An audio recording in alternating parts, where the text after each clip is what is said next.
ассалому алайкум биёндагони гиромӣ, бо умеди хушиҳои рӯзгори шумо ба нашри навбатии футболи осо шурӯъ мекунем. Албатта ғалабаи дастаи мунтахаби Тоҷикистон дар ҷоми шоҳи Таиланд ки 2 рӯз пеш анҷом ёфт, мухлисони футболи кишварро шоду масрур гардонид ва инро мо дар шарҳҳои дӯстдорони футбол дар шабакаҳои иҷтимоӣ хеле зиёд эҳсос мекунем. Дар ҳақиқат ба Петр Шегерти хорватӣ муяссар гардид ки бе ширкати сораҳои футболи Тоҷикистон аз қабили Алишер Ҷалилову, Парвиз Умарбоев ва Давронҷон Эргашев бо ин бозигарон бозии дастаро ончунон созад ки мақбули мову шумо гардад. Дар муқобили дастаи мунтахаби Тринидад ва Тобаго дар бозии нимниҳоӣ ин эҳсос гардид ки тоҷикистониён дар мусобиқа пирӯз мегарданд. дастаҳои мунтахаби Тоҷикистон ва Тринидад ва Тобаго ягон бор бо ҳам вон нахӯрданд ва ин расман аввалин бозие ҳаст ки футболи Тоҷикистон бо Тринидадо ва Тобаго рӯбарӯ мешавад. мо ҳам умед надоштем ки дастаи мунтахаби Тоҷикистон дар ин вохӯрӣ пирӯз мешавад. Хабарнигорон ҳамчунин, мухлисон ҳам ва гумон кардем ки инҷо бартарии Тринидадо ва Тобаго ки дар радабандии Федератсияи футболи умумиҷаҳонӣ хеле боло аст, ба он манфиат меорад, аммо чун голи аввалро дар дақиқаи 27 аз Ҷуда Гарсия гирифтем, ин ба мо боз ҳам рӯшантар шуд, вале футболбозони дастаи мунтахаби Тоҷикистон баробари Петр Шегерти хорватӣ корро дигар карданд. Ин ҳамун голи задаи Ҷуда Гарсия ки дар хати ҳимоя мо хеле ба хатогӣ роҳ додем. Манучер инҷо Сафаров буд ки ба ин тӯб нарасид ва дар натиҷа тӯб вориди тӯри дарвозаи мо шуд ва ҳисоб барҳалук шуда шуд. барои он ки ин ҳисобро баробар кунем, барои футболбозони дастаи мунтахаби Тоҷикистон ҳамагӣ 20 дақиқа кофигӣ кард ва баробари оғоз шудани қисми дуюми вохӯрӣ Муҳаммадҷон Раҳимов ҳамин гуна як голи зебоеро зад ки дарвозабони дастаи мунтахаби Тринидад ва Тобаго Никлас Френдеруп ҳайрону маҳбуд буд, зеро аз зери пояш тӯб парида ба тӯри дарвоза ворид гардид. ин нишон дод ки футболбозони мо дар ҳақиқат метавонанд дар ин вохӯрӣ ба бартарӣ соҳиб бошанд, чун эҳсони панҷшанбе ба майдон омад ва аллакай бозии дастаи мо куллан тағйир ёфт ва мо ҳамеша дар сафи пеш будем ва кӯшиш мекардем ки тӯбҳоро ба самар расонем. яке аз паси дигар ҳуҷумҳои мо сахтару хатарноктар мешуд ва ин Шегер аст. намедонам бо ин футболбозон чӣ гуна ӯ таълим медиҳад ё ки тарбия медиҳад ё ки машқ медиҳад ки дар машқҳояш онҳоро сарзаниш мекунад. ҳоло боз як гузариши дигар ва инҷо дарвозабони дастаи мунтахаби Тоҷикистон Рустам Ятимов дар ҳақиқат қаҳрамонӣ кард ва ин зарбаи ниҳоят мушкилро баргардонид. ҳоло инҷо зарба ки Леви Гарсия мезанад бисёр хатарнок ҳам буд. хуб Ваҳдат Ҳанонов он ҷо буд, вале футболбозони мо дигарбора боз ба ҳуҷум гузаштанд ва ин як зарбаи ниҳоят олӣ буд ки инҷо мо шумо дидем ва аллакай Шаҳром Самиев ҳам як бор дарвозабон Никлас Френдерупро санҷид, вале ӯ дар ин ҷо бисёр ҳам хуб бозӣ кард. ҳуҷумҳо акнун аз ҷониби футболбозони мо бештар буданд. эҳсони панҷшанбе худро нишон медод. хати мудофиаи дастаи мунтахаби Тринидад ва Тобаго ба хатогиҳо роҳ медод. аз ҷумла агар ҳамин зарбаи муҳофизатгар хубтар мерасид, ҳисоб тағйир меёфт. аммо инҷо бубинед эҳсони панҷшанбе чӣ гуна голи зебоеро ба самар мерасонад ки аллакай баъди ин голи задаи эҳсони панҷшанбе дигар дар бадани мо мурғак ҳам медавид ки чӣ гуна мо метавонем ҳамин гуна бозии зебо нишон диҳем. Шервони Мамадшоев ба ӯ кӯмак кард ва дар натиҷа ба сафи пеш баромадем бо ҳисоби 2-1 ва шодии ҳам роҳбарони дастаи мунтахаби Тоҷикистон ва ҳам футболбозонашро ҳадду канор набуд. имрӯз эҳсони панҷшанбе ба Ситора мубаддал шуда буд ва метавонист инҷо боз як голи зеборо ба самар расонад, вале дарвозабон Никлас Френдеруп ин навбат пеши ин зарбаро гирифт ва футболбозони мо натавонистанд ки бартариро 3-1 кунанд. ба ҳар нав ин 2-1 ҳам барои мо имконият дод ки ба бозиҳои ниҳоӣ бароем ва инҷо боз як ҳуҷуми дигар, боз як расиши кӯтоҳ метавонист боз ҳисобро дигар кунад. яъне бозӣ зебо буд. ин Рустам Соҳиров буд ки ба майдон омад ва дар аввалин ҳолате ки ба мо нишон медиҳанд қариб буд ки голи сеюмро ҳам ворид дарвоза кунад, вале дарвозабони мо Рустам имрӯз беҳтарине аз беҳтаринҳо буд ки инҷо пеши роҳи зарбаҳои дастаи мунтахаби Тринидад ва Тобагоро пеш гирифт ва шояд футболбозони ин даста ҳам умед надоштанд ки дар ин бозӣ Тоҷикистон бар онҳо бар дастаи пурқувваташон зафар меёбад. дар вохӯрии дуввуми нимниҳоии дастаи мунтахаби Таиланд ки аз соли 2017 то ба имрӯз наметавонад дар мусобиқаи ҷоми подшоҳи кишвараш пирӯз гардад, аз дастаи мунтахаби Малайзия шикаст хӯрд. лаҳзаҳои драмавӣ дар он бозӣ хеле зиёд буданд, вале Малайзия аз зарбаҳои пеналти ба комёбӣ расид ва ба финали мусобиқа баромад. акнун дар муқобили дастаи мунтахаби Тоҷикистон, дастае ки дар ҳама хатҳои бозӣ камбудие нишон надод қарор гирифт. ин ҷо ҳам футболбозони мо зебо бозӣ карданд. дастаи мунтахаби Малайзия дар муқобили Таиланд як бозии зебои муҷалло нишон дод. ростӣ дар ин ҷо акун мо ба дастаи мунтахаби Тоҷикистон ба қудратмандии он бовар доштем ва гуфтем ки дар ин вохӯрӣ ҳатман тоҷикистониён ба пирӯзӣ ноил мешаванд. вале хеле кӯшишҳои зиёди футболбозони мо ба кушодани ҳисоб даст наёфт. кӯшишҳояшон барбод мерафт. гузаришҳояшон хеле зебо буд. бидед ин зарбаи ҷурабоевро, Амирбек Ҷурабоевро чӣ гуна ҳам хуб буд. ин дар оғози ҳамагӣ дар қисмҳои аввал дар оғозаш буд ва дар ин ҷо ҳам боз мо аз қаҳрамонии Рустам бояд ҳикоят кунем. ин Рустами паҳлавону достон ва дарвозабон имрӯз дар ин ҳавои боронӣ ки хеле зиёд буд ва душвор ҳам буд, кори хуб кард. ҳоло эҳсони панҷшанбе имрӯз муваффақ нашуд ки ба гол задан даст ёбад, вале ба ҳар нав бозии дастаи мунтахаби Тоҷикистон дар муқобили дастаи Малайзия бисёр хуб ба роҳ монда шуда буд. Петр Чегерт бо тағйиротҳои зиёде ки дар ин бозӣ ворид кард, боз нақшу сабки бозии дастаи мунтахаби Тоҷикистонро дигар кард. якдигар фаҳмид дар майдон олӣ буд. ҳоло бубиед ин боз як гузариш аст, боз як зебогии футболбозони мо ва бозиашон буд ки бори дигар мо дидем Шаҳром инҷо зарба мезадад, зарбаш хато меравад. баъдан дигар зарбаҳо ҳам буданд. ин зарбаро аз ҷониби Муҳаммадҷон Раҳимов бибинед ки бисёр ҳам зебо буд, вале инҷо Калимуллоҳ Алҳафиз дарвозабони дастаи мунтахаби Малайзия хуб бозӣ мекард. инҷо бошад ба бахти Ахтам Назаров ӯ пенки ба иҷро расонид, вале дарвозабон гирифт, чунки хеле суст буд ва пои футболбози мо ба замин бархӯрд. навбати футболбозони дастаи мунтахаби Малайзия боз расид ва инҷо қаҳрамонии Рустам ҳадду канор надошт. гулс буд ки инҷо тӯбро ворид дарвоза карда натавонист. агар Ахтам Назаров ин зарбаро зада бошад, аз тарафи дигар бубинед ин дӯстдории байни футболбозону дарвозабононро ки чӣ гуна якдигарро табрик мекунанд. инҷо ҳоло Ваҳдат Ҳанонов дар ҳақиқат бисёр зебо зарба мезанад. зарбааш ниҳоят ҷиддӣ аст ва имрӯз чун гуфтем дар ваҷҳаш тарҳи навро мо мебинем. ӯ каме ҳам бошад ба Иброҳимович наздик мешавад аз нигоҳи шакл ва тарҳи рӯй ва қаҳрамони мо Рустам бошад бори дигар зарбаи назмиро бармегардонад.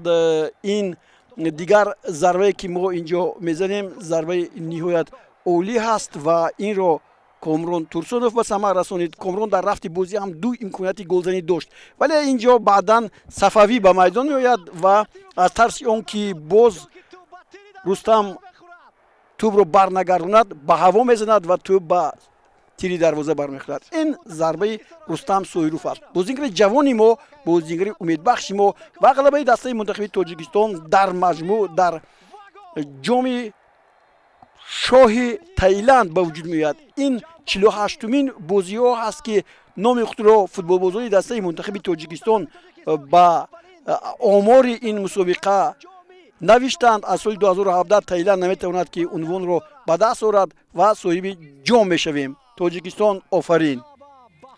ва футболбозони мо баъди ин вохӯрӣ ниҳоят зебояшон, онҳое ки дар ҳайати клубҳои дигар кишварҳо бозӣ мекунанд, ба ҳамон дастаҳояшон баргаштанд. ин шаҳомати супоридани ҷом барои дастаи мунтахаби Тоҷикистон аст ки шумо муҷалло мебинед ва зебо ҳам ҳаст. ва баъд футболбозони дастаи мунтахаби Тоҷикистон 12 нафар ба Тоҷикистон баргаштанд. инҷо ҳоло мо ин ҳолатро ҳам бо шумо дар якҷоягӣ хоҳем дид. ин حالت هست که بعد سال 2006 ما اولین مرتبه صاحب جام شدیم. هرچند با پتر شگرت ما در جام نوروز هم امسال اشتراک کرده بودیم، بازی خوب هم نشان دادیم، از یک بازی گذشتیم، ولی به هر نوع اینجا چیزی دیگر است و ما از این اینشتد تاجیکستانی امید داریم که دسته منتخبی ما رو با آمدنی باز بازیگران دیگری که اینجا در حقیقت در آغاز برنامه ما گفتیم باز هم بازیش رو زیبا میکند، باز هم ما میتوانیم که از این هم جدیتر بازی ها رو نشان دهیم و در قطار بهترین دسته های آسیا جایگیر شویم و نه تنها با بازی های فینالی جام آسیا رویم بلکه با وخوری های جام جهان هم راحت پیدا نماییم. صبح امروز ما دسته منتخب تاجیکستان رو استقبال میکنیم. این جامی هست که آنها از اونجا با این جام برگشتن و طوری گفتیم این افتخاری ما هست و ما با رستم یتیموف بار دیگر صحبتی انجام دادیم که او چنین هم گفت. В первую очередь хочу поблагодарить, так скажем, за теплый прием. Люди пришли, это приятно, спасибо им большое. А в плане игры и результатов, конечно, это пошло на пользу, в первую очередь, с точки зрения того, что мы наиграли какие-то новые связи и так далее. Набрали очки для рейтинга FIFA. Они нам очень необходимы, потому что скоро будет жеребьевка, и у нас есть хороший шанс попасть в третью корзину из четвертой, тем самым увеличить свои шансы на выход из группы дальше. در کشورهای جهان و خصوصا آسیا هفته گذشته یک قطار بازی‌های دوستانه برگزار گردیدند که مقصدشان آمادگی به جام جهان بود و آسیا.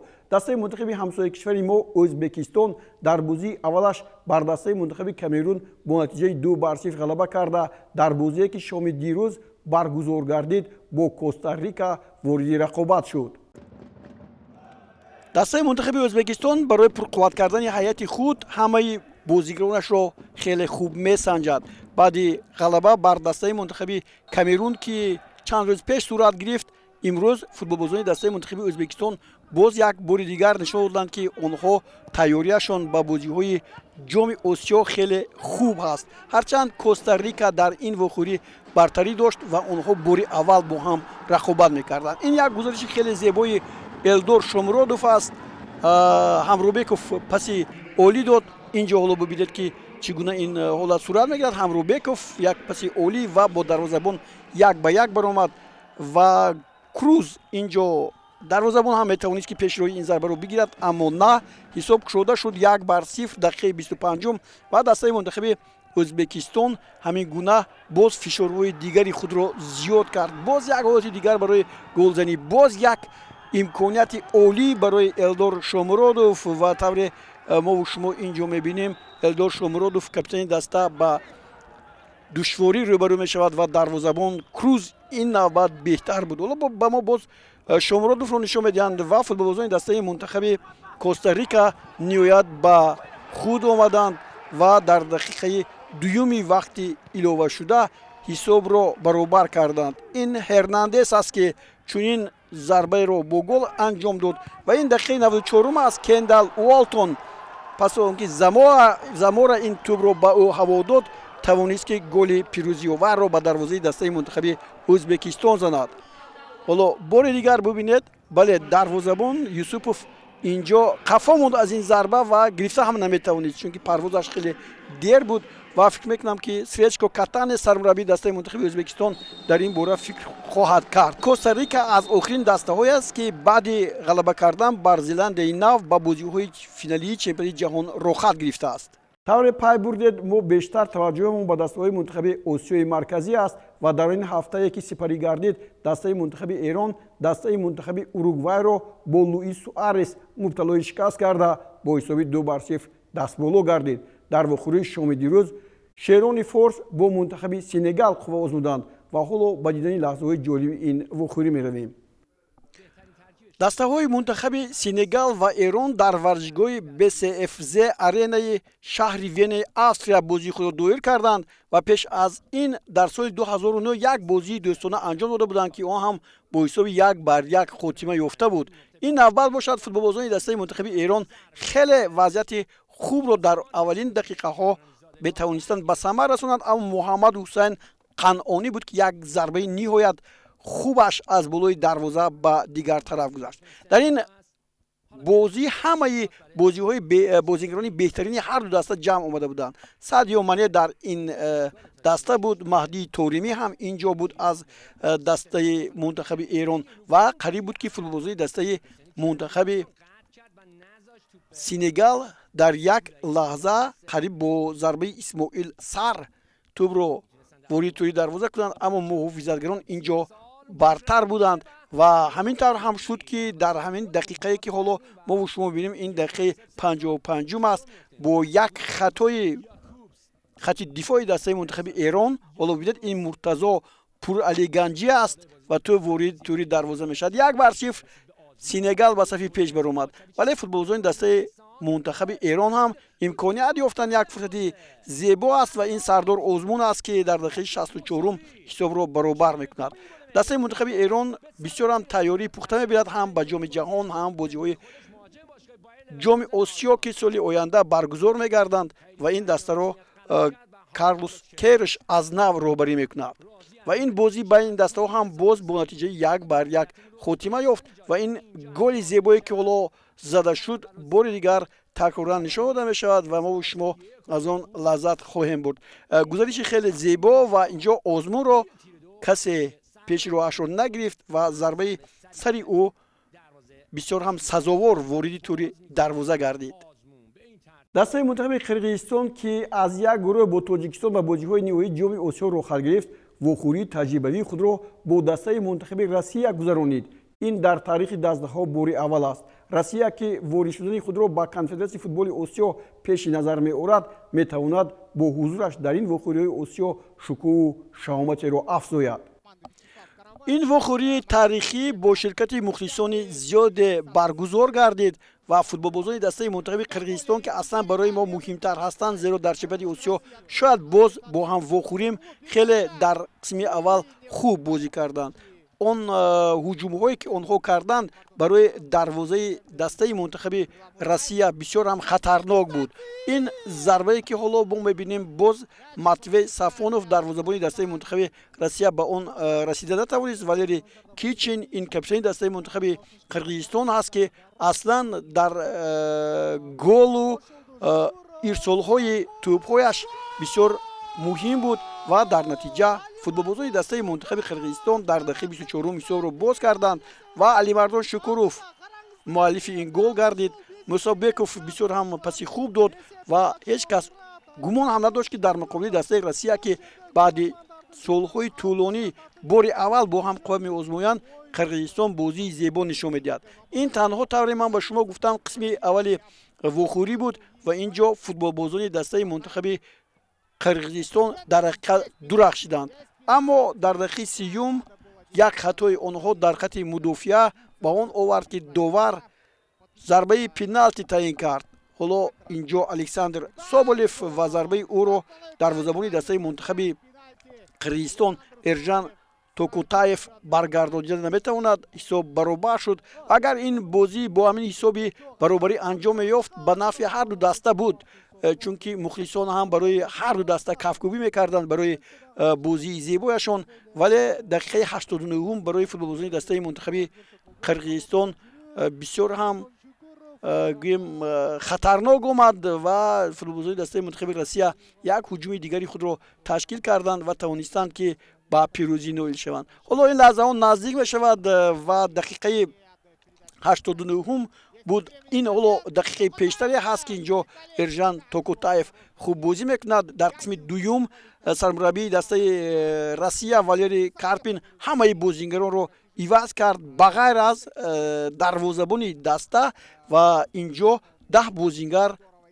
بازیگری نو به میدان آمدند و آنها نشان دادند که در حقیقت هیئتی که حالا سنجیده می شود در بعض حالت ها نسبت به هیئت اولی که در قسم اول بود برتری دارد و فوتبالبازان دسته منتخب روسیه گل زدند با ضربه دانیل اوتکین. کاملیچنکو با او توپ را خیلی خوب داد. حالا این لحظه حالا منظوری ما و شما میگردد همین ضربه که حالا زده می شود و دانیل اوتکین ҳисобро 2-1 кард ва бозӣ байни дастаҳои мунтахаби қирғизистон ва Россия бо пирӯзии дастаи мунтахаби Россия бо ҳисоби 2-1 анҷом ёфт. дастаи мунтахаби Қатар мизбони бозиҳои ҷоми ҷаҳони 2022 дар як вохӯрии ниҳоят пуршиддат бо дастаи мунтахаби Чили бо ҳисоби 2-2 вохӯриро мусовӣ анҷом дод. Арабистони Саудӣ дар ин баробар бо мунтахаби Амрико натиҷаи 0-0 барҷой гузоштанд. бо ин хабар нашри имрӯзаи барномаи футболи Осиёро ки ба бозиҳои дӯстонаю таҷрибавӣ бахшида шуд ба анҷом мерасонем. мақсади мо тарғиби футболи Тоҷикистону Осиё аст. ҳар ҳафта дар ҳамин рӯз ва дар ҳамин соат барномаи моро интизор шавед. хайр то боздид. худро эҳтиёт кунед.